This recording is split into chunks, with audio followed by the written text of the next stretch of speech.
अच्छा, इस सीन में रायन के मल्टीपल सिर दिखाए जाते हैं एकदम रावण की तरह। और इस सीन में जब रायन की बहन इस बंदे का गला काटती है तो उसके मल्टीपल हैंड्स दिखाए जाते हैं। बाकी क्लाइमैक्स के इस सीन में रायन के भाई के पीछे हम रावण का पोस्टर देखते हैं। इस वीडियो में हम धनुष दादा की नई फिल्म रायन की डिटेल्स प्लस उसके नैरेटिव की इंस्पिरेशन के बारे में बात करने वाले हैं। Let's start the video. Detail number 1। Film में रायन का कैरेक्टर कई जगह रावण से इंस्पायर्ड लगता है, क्योंकि फिल्म में कई बार हमें उसके बैकग्राउंड में रावण का पोस्टर और एक बार तो उसके 10 सिर भी दिखाए गए हैं। भाई इस सीन में ऐसा ही लगता है कि जैसे ये सिर रायन के ही लगे हुए हैं। एंड अगर आप ध्यान दो तो रायन और रावण नाम में ज्यादा डिफरेंसेस नहीं है, दोनों सिमिलर ही साउंड करते हैं। इसके अलावा हम रायन के गले में रुद्राक्ष भी देखते हैं, जो कि मे भी शिव जी का रेफरेंस है, क्योंकि रावण भी शिव भक्त था। एंड वैसे शिव भगवान का रेफरेंस हम उसकी दुकान पर भी देख सकते हैं। Detail number 2। रायन और उसके सिस्टर दुर्गा की लाइफ को अगर हम नोटिस करें तो इस रिलेशन का नैरेटिव रावण और शूर्पणखा के रिलेशन से इंस्पायर्ड है। जैसे रावण अपनी बहन शूर्पणखा के लिए लड़ा था, वैसे ही रायन अपनी सिस्टर दुर्गा के लिए लड़ता है। बाकी अब मैं यहाँ पर सही गलत की बात नहीं कर रहा हूँ कि कौन गलत था और कौन सही है, मैं यहाँ सिर्फ नैरेटिव की बात कर रहा हूँ कि ये चीज वहां से इंस्पिरेशन लेकर की गई है। तो भाई अब कमेंट में रावण गलत था, रायन सही है और मैं कुछ भी बोल रहा हूँ, ये वाली बकचोदी कृपया ना करें। बाकी भाई इस सीन को देखकर मुझे तो रावण और शूर्पणखा वाला नैरेटिव ही याद आता है, जहां एक भाई अपनी बहन के आत्मसम्मान के लिए किसी को भी मारने को तैयार है। Detail number 3। अगर हम रायन और उसके भाइयों को देखें तो ये नैरेटिव रावण और विभीषण से इंस्पायर्ड है, क्योंकि जैसे विभीषण ने उसी के घर में रहकर रावण की लंका लगाई थी, उसे धोखा दिया था, उसके शत्रुओं से जा मिला था, तो इस फिल्म में भी वही सेम नैरेटिव यूज किया गया है। बाकी अब मैं आपको बता दूं कि बहुत बार एक कैरेक्टर को बनाने में मल्टीपल जगहों से इंस्पिरेशन ली जाती है। फॉर एग्जाम्पल RRR में राम का कैरेक्टर, जो कि एक टाइम पर फ्रीडम फाइटर अल्लूरी सीताराम राजू से इंस्पायर्ड था, वहीं दूसरी ओर लॉर्ड श्री राम से। तो अब जब भी मैं फिल्म के किसी कैरेक्टर को अलग अलग लोगों से इंस्पायर्ड बताऊं तो समझ जाना कि उस कैरेक्टर को दो अलग कैरेक्टर्स या फिर मल्टीपल कैरेक्टर्स से इंस्पिरेशन लेकर लिखा गया है। Detail number 4। मूवी में हमें बहुत बार रायन के कैरेक्टर के आसपास कुत्ते को दिखाया गया है और फिल्म के एक सीन में रायन खुद कहता है कि मैंने कुत्ते को यहाँ रहते देखा है। अगर एक जानवर यहाँ सर्वाइव कर सकता है, रह सकता है, तो इसका मतलब है कि मैं भी रह सकता हूँ। पर रहने खाने का क्या करोगे? एक कुत्ते को देखा था मैंने, वो यहीं रहता है, यहीं सोता है। अगर एक जानवर यहाँ रह सकता है तो मैं भी रह सकता हूँ। फिल्म में रायन का सर्वाइवल कुत्ते से इंस्पायर्ड होकर लिखा गया है, जिसकी कि कुछ डिटेल्स भी हमें इस मूवी में देखने को मिलती हैं। तो इस सीन में जब रायन अपनी सिस्टर दुर्गा के साथ घर जा रहा होता है, तब ये डॉगी भी किसी के घर में घुसता है, जो कि यहाँ हम इस सीन को एक तरह से रायन का रेफरेंस मान सकते हैं कि वो घर जा रहा है। बाकी फिर जब इस सीन में उसकी फाइट होने वाली होती है तो फाइट से पहले हम इस डॉगी को यहाँ से जाता हुआ देखते हैं। Detail number 5। फिल्म में दिखाया गया रावण की सिस्टर का कैरेक्टर माँ काली से इंस्पायर्ड है।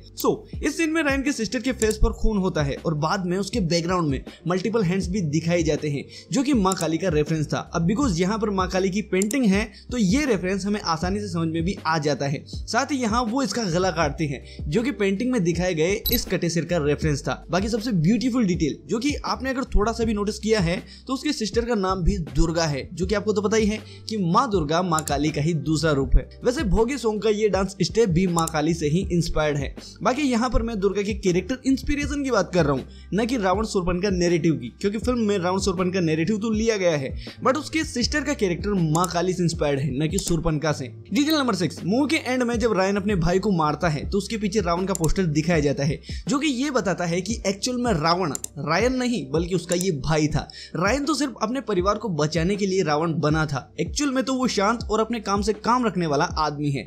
रियल रावण तो यही है, यही उल्टे सीधे काम करता था और इस पूरे कर्मकांड की जड़ यही आदमी है। Detail number 7। रायन अपने सिर पर बाल नहीं रखता है, पर बचपन में रखता था। मे भी अपने सिर पर बाल अपने मम्मी पापा की याद में नहीं रखता है।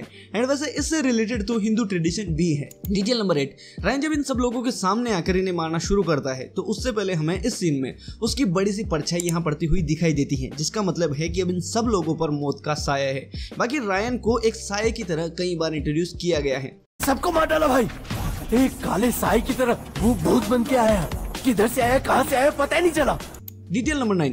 जब रायन इन गुंडों को मारता है जो कि उसका पीछा कर रहे थे, तो यहाँ उसके फेस पर हम रेड कलर नोटिस कर सकते हैं, जो कि उसके गुस्से प्लस उसके ब्लडी अवतार को सिग्निफाई कर रहा था। बाकी जब रायन इस बंदे को मारता है तब यहाँ हम जलती हुई आग को भी नोटिस कर सकते हैं, जो कि इंडिकेट कर रही थी रायन के अंदर लगी आग को, जिससे कि वो एकदम आग की ही तरह भड़क कर इन सबको जला डालता है, मिटा डालता है। वैसे भाई रायन पूरी फिल्म में लोगों को मारने के लिए बस इसी कॉमन हथियार का यूज करता है। मे बी ये शायद उसके वर्क से यानी फूड रिलेटेड कोई चीज हो। डिटेल नंबर 10, इस सीन में रायन जिस तरफ जाता है वो एरिया रेड कलर में दिखाया गया है, जिसका मतलब है कि अब वो डेंजर जोन में एंटर कर रहा है जहां पर खतरा है। डिटेल नंबर 11, यहाँ पर द किंग लिखा हुआ है, जिसके पीछे मे बी मेकर्स का ये मतलब है कि अब रायन इधर का किंग है, वो सबको रगड़ने वाला है और अब वो सबका बाप है। डिटेल नंबर 12, इस सीन में यहाँ बैकग्राउंड में हम ब्रदर एंड सिस्टर का एक आर्ट भी नोटिस कर सकते हैं जो कि रायन और दुर्गा का रेफरेंस था। डिटेल नंबर 13, सो मूवी के एंड में हमें मूवी की स्टार्टिंग का एक कॉलबैक देखने को मिलता है जहां रायन फिर से एक नई जिंदगी की या यूं कहूं कि एक नए बच्चे की जिम्मेदारी अपने पर लेता है और उस जगह को छोड़कर किसी नई जगह के लिए निकल पड़ता है। डिटेल नंबर 14, सो फिल्म की स्टार्टिंग में हमें ब्लैक एंड व्हाइट में सीन्स दिखाए जाते हैं जो कि मे बी रायन की ब्लैक एंड व्हाइट लाइफ को सिग्निफाई कर रहे थे, और फिर जैसे ही बड़ा होकर उसने धीरे धीरे सब कुछ ठीक किया तो उसकी लाइफ के साथ साथ फिल्म में भी कलर्स आ जाते हैं। डिटेल नंबर 15, सो शायद ही आपने नोटिस किया होगा कि फिल्म की क्लाइमेक्स फाइट में रायन अपने भाई को नहीं मारता, वो बस उससे बचता है, मगर आखिर तक जब वो उस पर अटैक ही करता रहता है तो फिर रायन को उसे मारना ही पड़ता है। बाकी मैं आपको यहाँ पर एक स्पेशल डिटेल भी बता दूं कि जब रायन को उसके भाई चाकू मारते हैं तो इस सीन के पीछे का कोई ठोस रीजन मूवी में नहीं दिया गया है। सो मेरे को नहीं पता कि डायरेक्टर ने ऐसा क्यों किया, बट ये डिटेल है। सो ये थी वो डिटेल जो कि मैंने रायन मूवी में नोटिस की। बाकी अगर आपने भी कुछ नोटिस किया है तो वो आप हमें कमेंट में जरूर बताइए। वैसे हमने कल की मूवी जो कि अभी फिलहाल ही OTT पर आई है तो उस पर भी एक डिटेल वीडियो बनाई हुई है जिसका लिंक डिस्क्रिप्शन में है। चलो बाय।